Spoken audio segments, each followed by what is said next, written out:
Boa noite, meus caros amigos.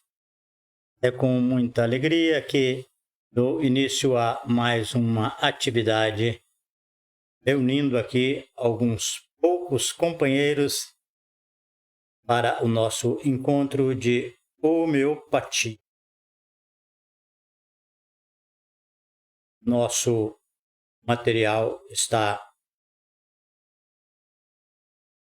traído geralmente do livro Homeopatia e Saúde, que foi um livro publicado por uma parceria entre o Conselho Regional de Medicina do Acre e a Universidade Federal do Acre, e que está disponível para download na internet, no aplicativo Sua Vida, Sua Saúde.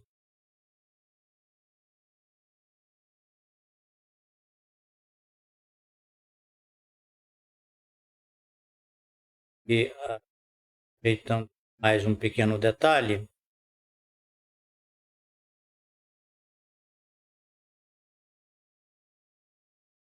por favor, só um minutinho. Eu vou...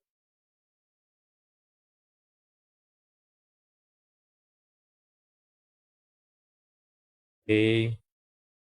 Nosso aplicativo está aí à vista de vocês para que vocês me ajudem a divulgá-lo, por favor.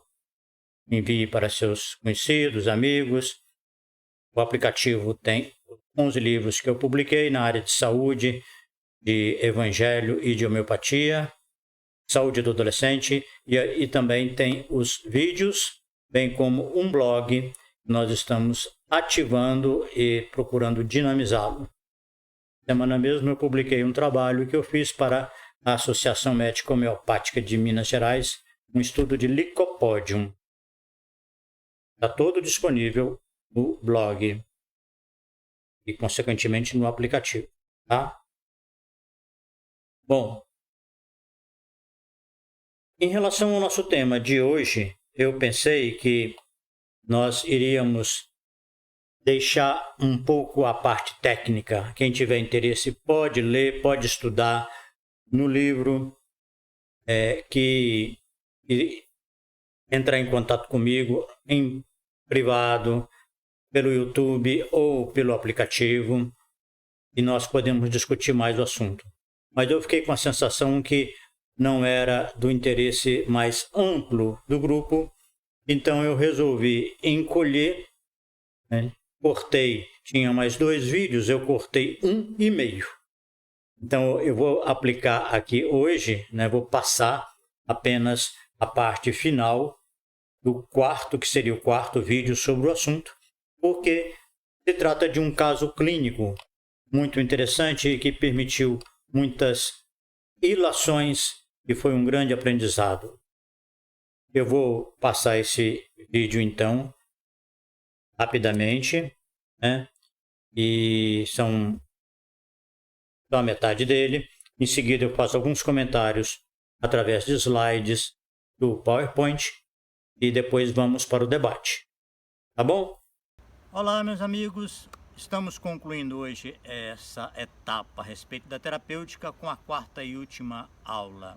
Um caso clínico que encerrou todo esse estudo dos efeitos ligados à substância de uma paciente de aproximadamente 40 anos que fez acompanhamento comigo durante um período de mais ou menos 6 meses, teve uma melhora das suas queixas depressivas e depois ela sumiu durante algum tempo, mais uns 6 meses. Reapareceu muito contente, dizendo que tinha feito um tratamento com o endocrinologista, foi diagnosticado hipotiroidismo, estava em uso de medicamento hormonal de reposição, mas que sentiu falta das consultas homeopáticas, da conversa, então ela estava retornando com esse objetivo.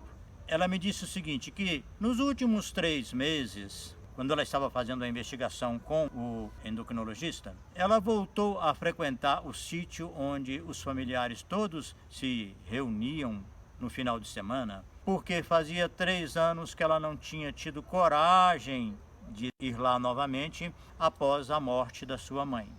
E estava muito contente porque agora, depois que tinha começado a usar o hormônio, ela estava tranquila. Foi lá, enfrentou e se ajustou novamente e estava muito contente com esse desfecho. Daqui nós temos então duas observações.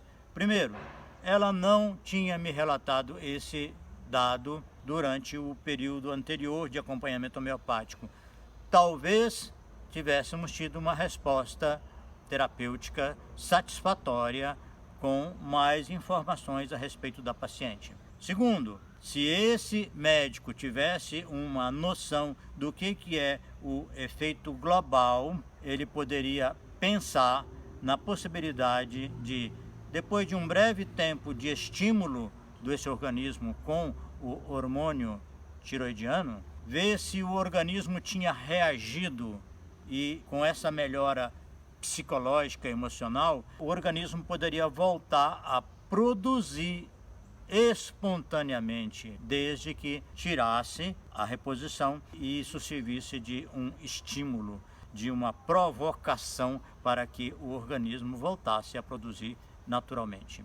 Vejam bem que a homeopatia tem uma contribuição muito grande, não só para que as pessoas sejam homeopatas, mas para que elas entendam o que é uma enfermidade, conforme nós já conversamos um pouco nas primeiras aulas, e vamos ainda retomar quando conversarmos sobre prognose e cura, porque essa noção ajudaria a qualquer pessoa que se submeta a qualquer tipo de tratamento ou esteja vivenciando algum conflito, alguma dificuldade em sua vida.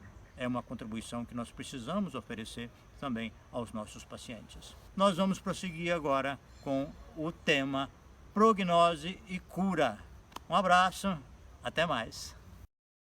Resumindo o que já foi apresentado no vídeo, um caso clínico sexo feminino de 40 anos, acompanhamento homeopático durante 6 meses, melhorou o quadro depressivo e ela ficou 6 meses sem ir à consulta e então retornou com uma história que tinha ido ao endocrinologista, um diagnóstico de hipotiroidismo, fez reposição hormonal e era a perspectiva de que seria para o resto da vida.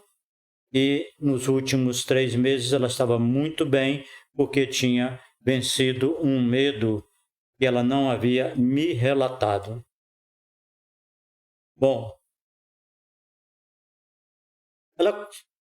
ela se curaria somente com homeopatia, caso ela tivesse conseguido expor-se? Então, não se expor dificulta a cura em qualquer tratamento. Provavelmente foi por vergonha, inibição de falar a respeito do seu medo. Isso significa negar-se a si mesmo. Conclusão desse profissional aqui é que a homeopatia foi a terapêutica principal e a biomedicina, o tratamento endocrinológico, funcionou como coadjuvante. Bom, falando um pouquinho mais sobre essas questões que estão aqui nesse slide. O paciente que vai fazer um acompanhamento homeopático e não se expõe abertamente, sem reservas, sem ficar escondendo informações, ele está prejudicando a si mesmo. Porque ele não sabe uma informação que aparentemente para ele é irrelevante, pode ser um farol para o homeopata. A partir desse dado, ele pode pensar numa medicação que não estava sendo usada até aquele momento e, com isso, conseguir um resultado muito mais satisfatório. Então, veja bem, já é um sinal importante essa postura de se deixar vencer pela vergonha, pela culpa, por qualquer outro sentimento que inibe a pessoa e prejudica o relato, a informação, é sinal de que o paciente está muito dominado pela sua própria enfermidade. Ele não consegue se expor, não consegue falar claramente a sua própria experiência, os seus sentimentos, as suas sensações, seus medos, e qualquer que seja o fato, o sintoma, a experiência vivenciada, ela não é trazida às claras, é sinal que ela é mais forte do que o anseio de saúde, o anseio de cura. É por isso que o homeopata deve ter muito tato, mas ao mesmo tempo, em certas ocasiões, ele precisa colocar o dedo nessa ferida. Eu custei muito a aprender uma forma, uma técnica para abordar isso, porque as pessoas chegam muitas vezes no consultório e dizem assim: não aconteceu nada, não senti mudança nenhuma com aquele remédio que o senhor me passou. Eu estou do mesmo jeito. Então eu comecei a devolver a pergunta para eles. O que não mudou em você? O que está do mesmo jeito? E aí, com o tempo, eu fui percebendo que acontecia uma coisa muito frequente, que a pessoa tinha percebido uma mudança inicial muito satisfatória, muito interessante. Depois houve uma recaída. Muitas vezes essa recaída não era nem voltar ao padrão anterior. Era muito ruim, porque o paciente chegou a ter aí 2, 3 semanas de uma melhora muito evidente. Mas isso já é parte do retorno. Quando o paciente está numa consulta, às vezes, inclusive na primeira vez, na primeira consulta, e o paciente está assim, lacônico, monossilábico, eu insisto, mas me fala sobre o seu temperamento, como você é, como é que você é em casa, como é que você é com a família, como é que você é no seu trabalho. E não sai nada. Tudo é, assim, uma resposta telegráfica. Eu interrompo a consulta e explico para o paciente. Olha, a homeopatia se baseia em ajustar uma medicação que seja para a pessoa toda, pessoa como um todo. Eu dependo muito da sua informação. Se você não me falar mais sobre você, não me contar mais como você é, seu temperamento, seu jeito, a sua natureza, eu não tenho como prescrever um medicamento homeopático para você, porque eu dependo de conhecer você melhor para a escolha desse remédio. Quando o medicamento está bem adequado para a pessoa, ela tem uma melhora global. E é por isso que muitas vezes ela melhora de alguma doença, de algum transtorno e não está resolvendo com outras terapêuticas. Então, é preciso, às vezes, estimular a pessoa. Esse tipo de esclarecimento resolve uma boa parte das situações. Uma boa parte dos pacientes reage bem a essa informação, a esse esclarecimento.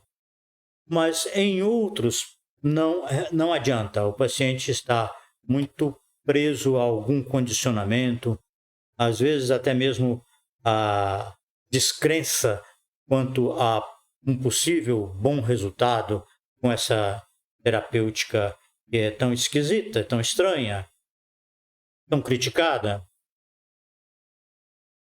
Então, esse paciente muitas vezes perde a oportunidade. Quando a gente desce, digamos assim, a hierarquia para tratar a pessoa baseado em informações de pouco valor, de uma peculiaridade baixa ou praticamente ausente, diminui muito a chance de uma resposta satisfatória. Mas faz parte. E às vezes o paciente até retorna, insiste, ele quer ser tratado com homeopatia, mas ao modo dele, nos limites que ele impõe, e aí tu segue. Chega num ponto em que, às vezes, a gente precisa, o profissional precisa reforçar. E, caso não está tendo uma boa resposta, em função de outros dados que não aparecem. Dos dados que estão sendo provavelmente negligenciados. Não dá para falar isso abertamente com o paciente, então um dos recursos assim, olha, eu gostaria de ouvir alguém da sua família, sua esposa, sua filha, seu filho, alguém da família que pudesse me falar um pouco mais sobre você.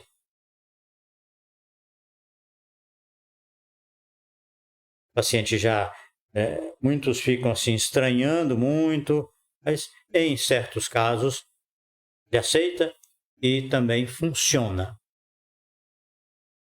Essa é uma técnica, inclusive, que é obrigatória com o paciente psiquiátrico, né? A gente faz uma consulta com o paciente psiquiátrico e, a não ser que ele esteja num período de remissão da doença, esteja melhor, a gente pode se basear só na informação dele. Mas se for num período de crise, é indispensável ouvir os familiares ou pelo menos alguém que esteja convivendo mais de perto com a pessoa.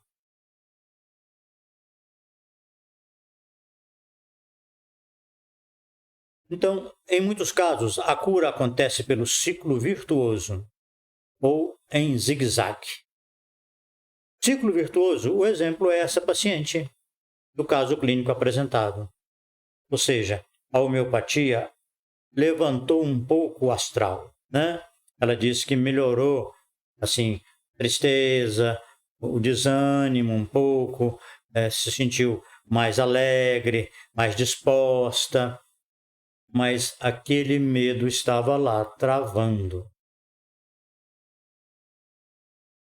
Mas com essa melhora, relacionado com o acompanhamento homeopático, ela criou forças e buscou um acompanhamento com o endocrinologista. Isso acontece às vezes que a pessoa procura um fisioterapeuta, procura um psicólogo e o tratamento homeopático caminha em paralelo com esse outro recurso. A cura em zigue-zague já não é buscar um outro recurso. É a pessoa cura alguns aspectos, alguns sintomas com um medicamento. O caso estaciona e depois de mais um pouco, escolhe-se um outro remédio. O paciente melhora mais alguns detalhes e assim vai aos poucos até que ele chega num ponto e aí ele mesmo se diz muito contente com o resultado obtido naquele acompanhamento. Isso me faz, a minha experiência pessoal é que, em geral, quando o paciente faz consultas regulares, mensais ou bimensais, né, a cada 2 meses, ele vai chegar a, que eu digo aí, 2 anos, essa segunda linha, 2 anos de homeopatia, em geral, melhora evidente de saúde. Do ponto de vista holístico, a pessoa melhora física e mentalmente. É muito raro um paciente que faz um acompanhamento durante 2 anos com um homeopata que tenha uma formação, estudou, que tem título de especialista e não tem uma resposta boa. Entra para o campo da exceção. É claro que Mesmo assim, tem pacientes que, ainda que não chegam a um ponto bem gratificante, continua, aí as consultas se espaçam um pouco mais, mas eles persistem anos, porque aí não é mais uma questão de tratar para curar a doença. É mais ou menos o que essa paciente disse ao me procurar. Ela queria continuar com as consultas homeopáticas. O problema disso, às vezes, é que alguns pacientes transformam o homeopata num terapeuta e nem sempre o homeopata está qualificado para isso. Mas dá para quebrar um galho, tá bom? A linha de cima desse slide está dizendo amplitude, profundidade e duração da resposta depende do paciente. Isso é um aspecto muito importante, porque muitos homeopatas ainda estão raciocinando em termos da homeopatia, a inicial homeopatia que começou com Hahnemann, e acha que o medicamento homeopático cura sempre, né? Ou seja, o remédio homeopático adequado ao paciente vai curá-lo de qualquer que seja o transtorno e, ao mesmo tempo, esse medicamento vai promover uma cura suave e duradoura. Ela pode não ser suave se houver agravação, e isso, às vezes, é um bom resultado. A agravação terapêutica, ainda vamos estudar, é sempre um sinal positivo e que costuma ser seguido de uma melhora consistente e duradoura. E a questão da duração da cura não tem nada a ver com o remédio homeopático ou com qualquer que seja o tratamento. Duração de cura é um processo do paciente.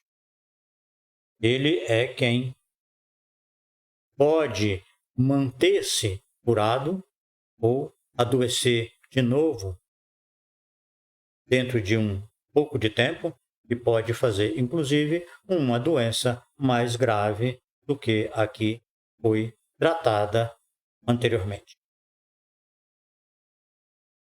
A colocação do paciente como sendo um protagonista fundamental no processo terapêutico é uma coisa recente. O Kant deu um começo, deu um pontapé inicial nesse raciocínio quando ele discordou do Hahnemann, porque o Hahnemann trabalhou o tempo todo postulando que a agravação era devido ao excesso de medicamento, ao excesso de dose, e foi diluindo e nunca conseguiu evitar a agravação. O Kant chegou e disse, não, a agravação não é por conta da dose, é devido à gravidade da doença. É a doença, não é a quantidade de medicamento, não é a dose ponderal do medicamento. Isso persistiu durante muito tempo. O Massi, Massi Elisaldi, ainda trabalhou com esse conceito. Mas eu entendo que o indivíduo, a sua doença e a sua trajetória de vida e a sua capacidade de aproveitar o efeito de um medicamento, de uma cirurgia, de qualquer que seja processo terapêutico, depende muito dele, seu potencial, a sua estrutura, a sua dinâmica de vida, a sua capacidade mesmo de ressignificar fatos, experiências, até traumas, e dar um outro rumo, elaborar isso de uma outra maneira. Então, o paciente não é passivo. Você dá um remédio, o remédio faz, o remédio acontece, provoca, etc.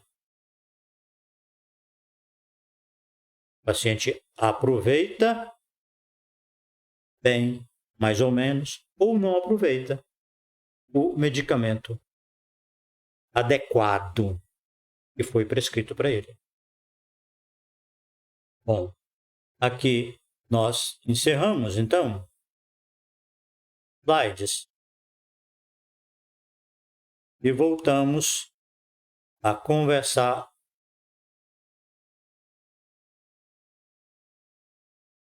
Deixa eu ajustar a tela aqui agora, então. Muito bem. Deixa eu ver aqui no YouTube como é que estamos. Boa noite a todos os meus queridos amigos que me dão a honra de estar aqui participando desse estudo. Romão da Cunha Nunes, Geraldo Félix, Yara Lúcia, Medita Brasil, Ana Paula, Juranda, Márcio Cunha, Nídia Junqueira, Pedro Meneguim, Yara Lúcia, Nídia Junqueira. Ok. Aqui vem os avisos que estava sem som.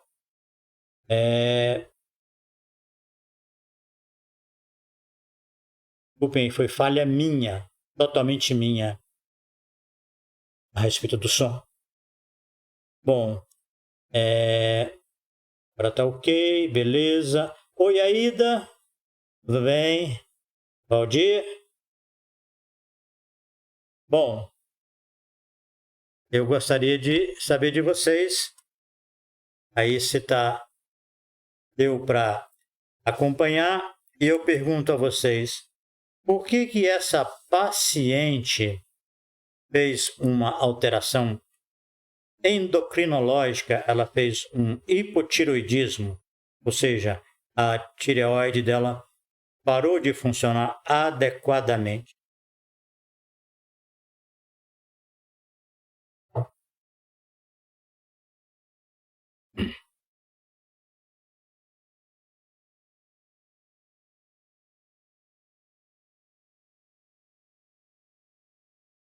Alguém tem alguma ideia, alguma hipótese? Fazia mais ou menos 3 anos que a mãe tinha morrido e ela não conseguia voltar ao local onde a família costumava se reunir todos os domingos. Irmãos, sobrinhos, etc. Era uma família unida e era tão bom, mas ela, com a morte da sua mãe, ela não conseguiu mais retornar.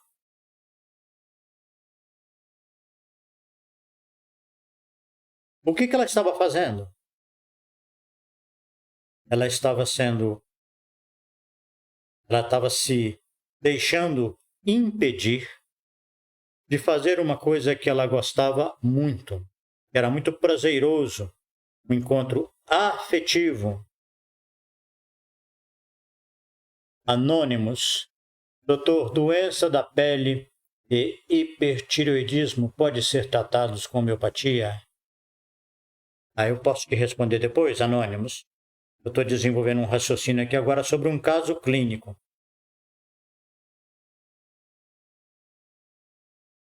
A maioria das pessoas tem uma dificuldade de associar a alteração orgânica, alteração clínica, com o quadro emocional.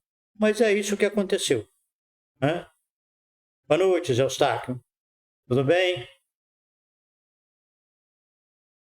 A paciente estava se privando porque tinha uma coisa mais forte que a impedia de retornar a esse encontro, embora ela quisesse muito.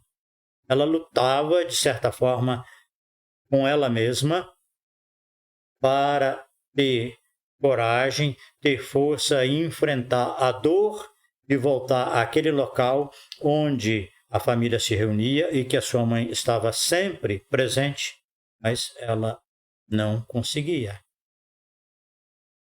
Então, vejam bem, o problema era esse, a doença era essa. Com o tempo, ela se expressou também na tireoide. Qualquer que seja a alteração orgânica, é uma reprodução daquilo que se passa no emocional do paciente. É o mesmo conteúdo que se projeta no corpo. Como ela não dava conta de enfrentar, de superar esse bloqueio, ao não fazer isso, algum ponto, alguma coisa no organismo vai expressar essa mesma essência. Então, como ela não se movimentava, não se deslocava, não tinha produção de energia suficiente para vencer, a tireoide revelou, a tireoide demonstrou esse mesmo quadro. Podia ser um fato muito diferente, podia ser uma coisa que ela não tivesse conseguindo se desvincular, por exemplo. Tenta, mas não dá conta. Tenta interromper um relacionamento e não consegue. Cria coragem, cria força, mas não dá conta. E o tempo vai passando e ela vai se sentindo mal consigo mesma, porque faz planos, marca prazo para si mesma, vai e na hora não consegue, volta a estaca zero. Qualquer que seja o conflito que a gente vive intimamente, se ele não for curado, ele não for resolvido, ele tende a se manifestar no corpo. Qualquer que seja o conflito, qualquer que seja o excesso também, qualquer que seja a carência, ele se manifesta no corpo. E se não se manifestar no corpo, ele pode acumular-se no emocional e também começar a vazar por aí. Começa a, digamos, sair pelo ladrão no emocional, na mente, principalmente. Então, a pessoa começa a manifestar algum tipo de alteração que é equivalente e semelhante àquela que está se acumulando, sobrecarregando o seu psicoafetivo.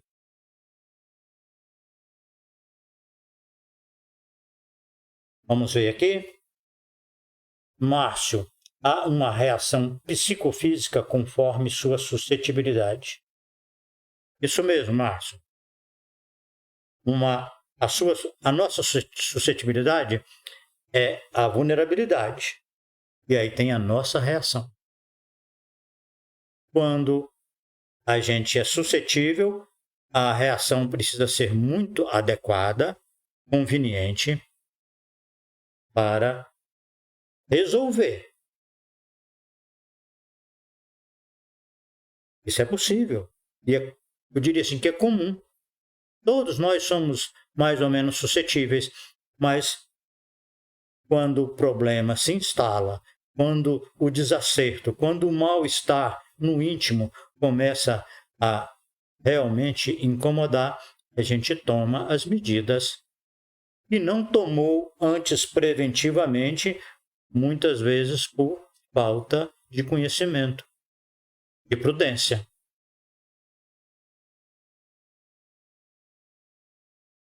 Nídia Junqueira. Fico pensando se a tristeza da perda a levou a uma regressão e com isso ela também passou a ter problemas de hipotiroidismo. Legal, Nídia. Eu acho que eu tentei falar que o processo podia ser diferente, né? Podia ser relacionado com não com uma perda, mas com um apego, com uma necessidade compulsiva de manter um relacionamento.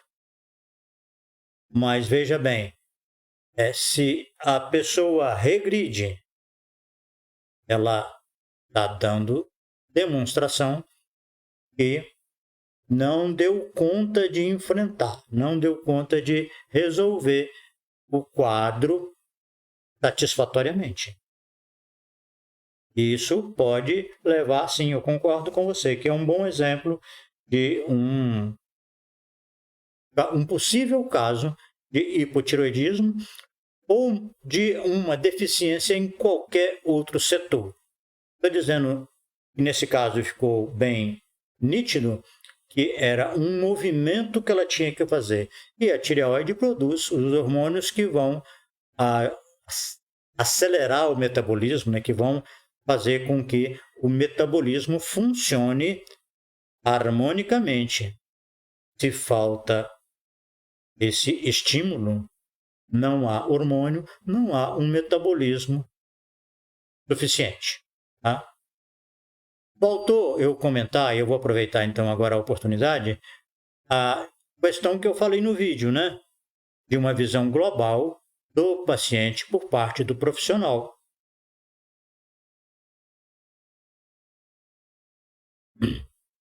Eu acho que nesse caso seria muito válido fazer uma tentativa de estimular o organismo, já que houve cura psicoafetiva, o problema foi resolvido, ela conseguiu vencer o bloqueio, ia entrar numa fase muito boa de muita autoestima, de usufruir novamente do prazer dessa convivência, ela poderia ter uma resposta orgânica também.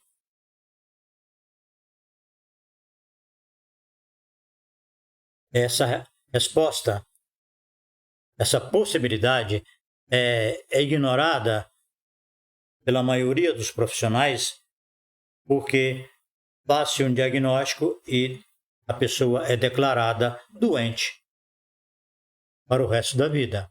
É um tratamento vitalício.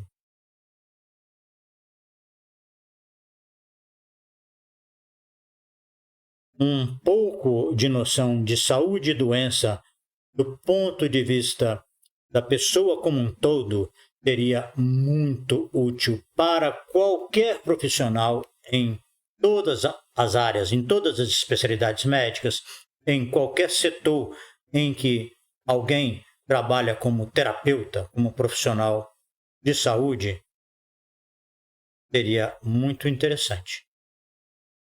Seria muito útil.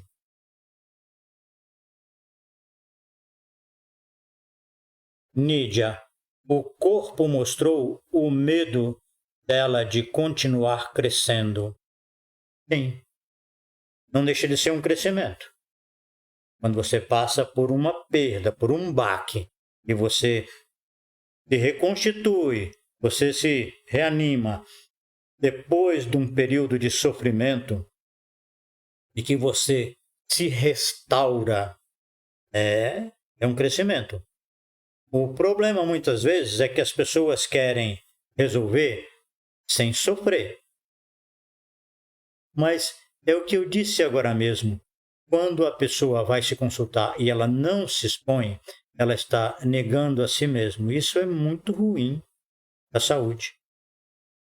As nossas dores, eu costumo dizer o seguinte, que o que a gente tem que fazer com o sofrimento, a primeira coisa é sofrer.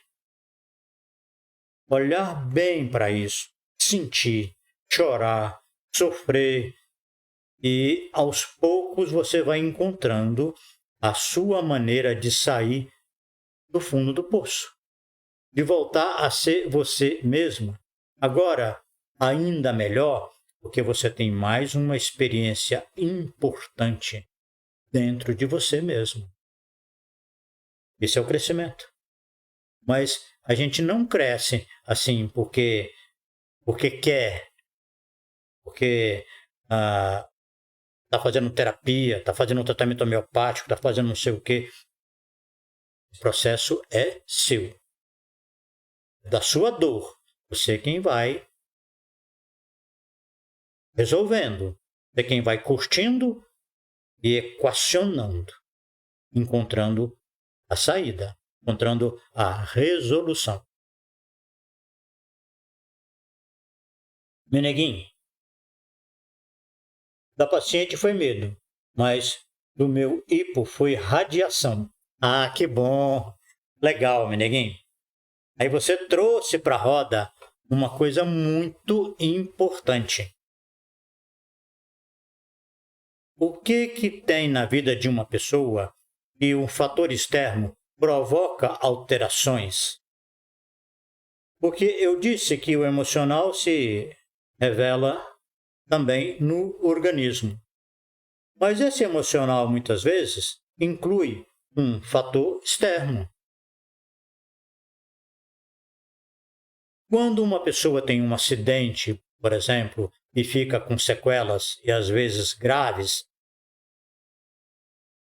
esse acidente ele está refletindo o seu estado psicológico. Alguma coisa que acidentou na mente. Alguma coisa você viveu de uma forma assim. Algumas pessoas dizem, por exemplo, eu me senti muito agredido. Ele está dizendo, né, uma coisa muito verdadeira. Isso pode se concretizar também no nível material, no orgânico. Então, a gente tem aí um fator externo no corpo que corresponde ao fator externo emocional. Alguma coisa irradiou na sua vida, Pedro. Alguma coisa chegou de fora, um fato, uma palavra, um acontecimento, uma crise no trabalho, alguma coisa foi vivenciada como sendo um fator externo que te abalou, que te prejudicou. Ou, para a gente ser mais claro, um fator externo que você se permitiu abalar, que você se permitiu ser prejudicado na sua inteireza psicoafetiva. Nesse caso, o que acontece? Dependendo da intensidade ou da duração, isso vai para o corpo. Mas é muito interessante que os fatos emocionais se manifestam no corpo também. Mesmo o fator externo, quando ele existe, ele aparece no desencadeamento ou na agravação da doença. Não dá para a gente negar, não dá para ignorar que esse lado psicoafetivo, o emocional, está na raiz da nossa doença, mesmo quando ela é orgânica e aparentemente atribuída a um fator externo.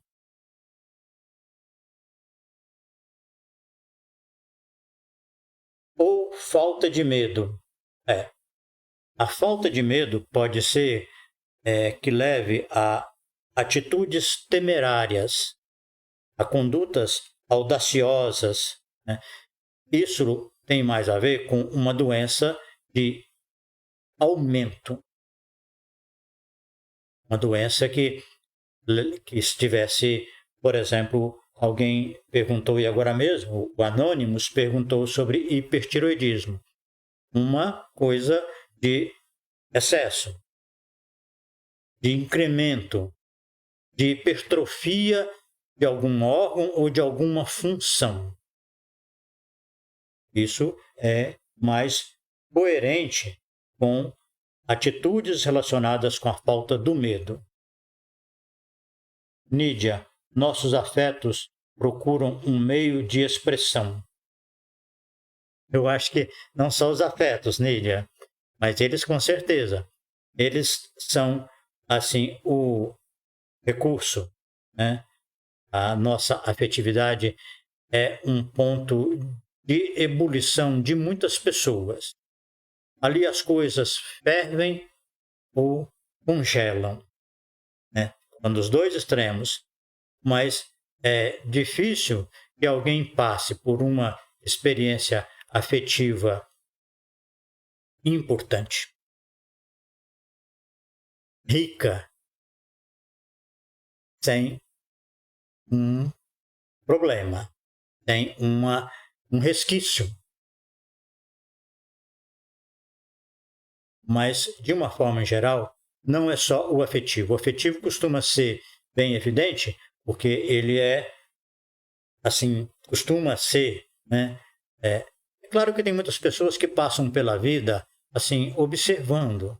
Nunca amam, nunca sofrem uma perda, nunca vivem isso, assim, de coração mesmo. É tudo assim meio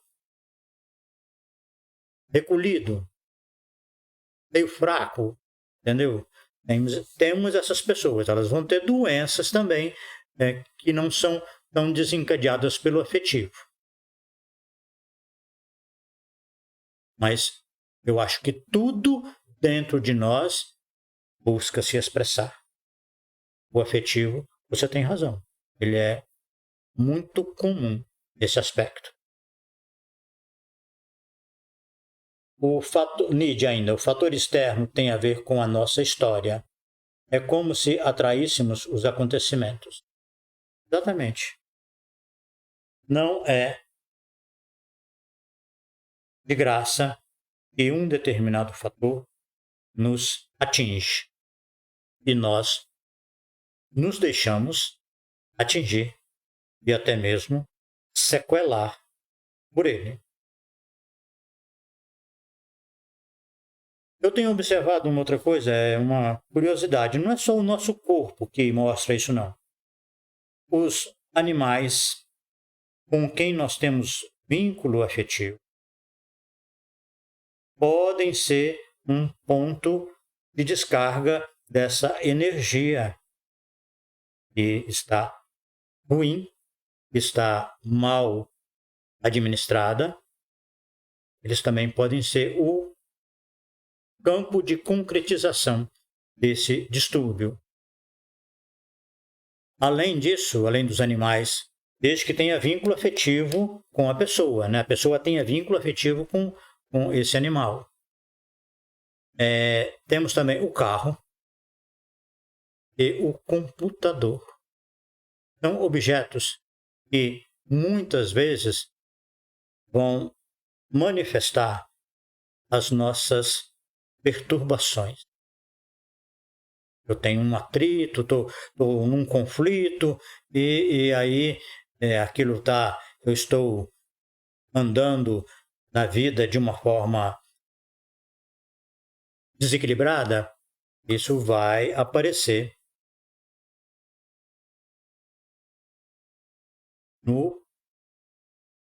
na minha vida. E às vezes é um choque.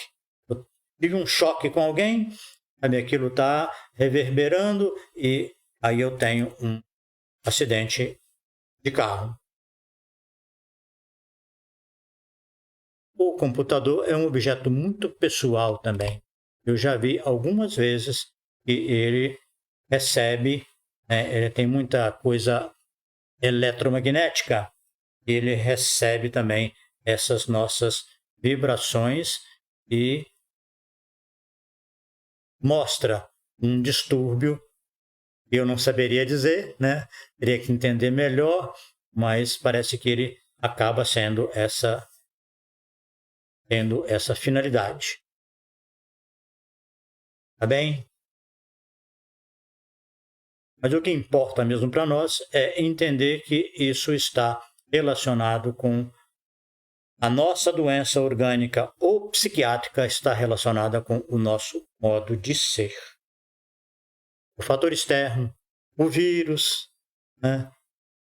O vírus, só uma palavrinha rápida, está aparecendo cada vez mais casos de que o vírus... Agora, ontem eu recebi um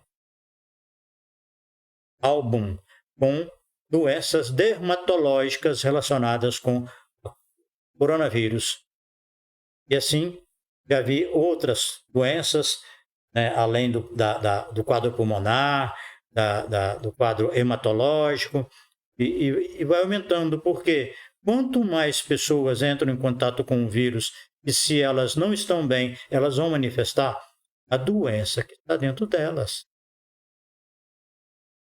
As pessoas desvitalizadas, tem muita gente que está empurrando a vida com a barriga. Sem motivação, sem alegria, sem objetivo, está vivendo de uma forma semi-vegetativa. O vírus chega e essa pessoa não vai adoecer porque tomou vacina. Isso não funciona. Pode até não ter essa doença, mas vai ter outra em breve, porque a pessoa está muito enferma. Márcio, campo fértil para... Acho que eu pulei né? Romão. Pulei o Romão. No momento, os animais atravessam crises devido à pandemia. É isso aí, Romão. Estamos falando a mesma coisa. Márcio, campo fértil para efeitos quânticos. Viva a energia. É isso aí. Mas olha, a gente não precisa estudar energia física quântica. Pode estudar se quiser, e é claro que vai contribuir. Mas essa relação da doença emocional com a sua manifestação orgânica, nós vamos ver aqui muitos casos que a gente vai explorar isso melhor. Tá? Meneguim, trabalhei com ameriço e depois disso minha tireoide ficou fraquinha. Tá bem? Pode ser. O assunto é muito complexo. Esse tema é complexo, porque não obrigatoriamente todos os casos precisam ter um antecedente para somatizar, mas existe uma vulnerabilidade. Essa vulnerabilidade pode ser, como você disse, a atitude temerária. Pode ser também.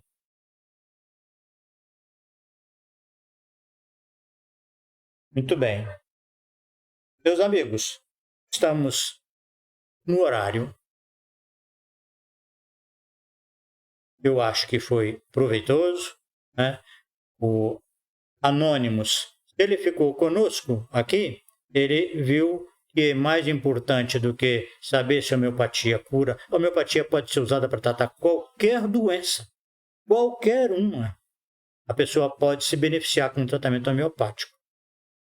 Mas não que ela busque tratar a doença, mas que ela procure se curar como pessoa com o acompanhamento homeopático. Aí sim, essa melhora pode ser muito adequada, muito satisfatória e a pessoa pode aprender a se estabilizar nesse ponto de cura. Tá bem? Então, eu gostaria de dar a vocês um abraço com muita amizade, com gratidão pela presença de vocês, pela participação. Se persistiu alguma dúvida, fiquem à vontade para abordar isso no YouTube ou no blog. Tá bem? E aí, nós continuaremos. De qualquer maneira, esse tema ele vai pipocar mais vezes aqui nos nossos encontros. Nós vamos continuar agora, a próxima semana, terça-feira que vem, com o tema prognose e cura. Vamos continuar, porque tem muita coisa ainda nele. E depois de amanhã, na quinta-feira, quem tiver interesse, nós vamos estudar o Evangelho às 8 horas, com o tema A Motivação é o Reino dos Céus. Mais uma vez, muito obrigado pela companhia. Até a próxima oportunidade, se Deus quiser.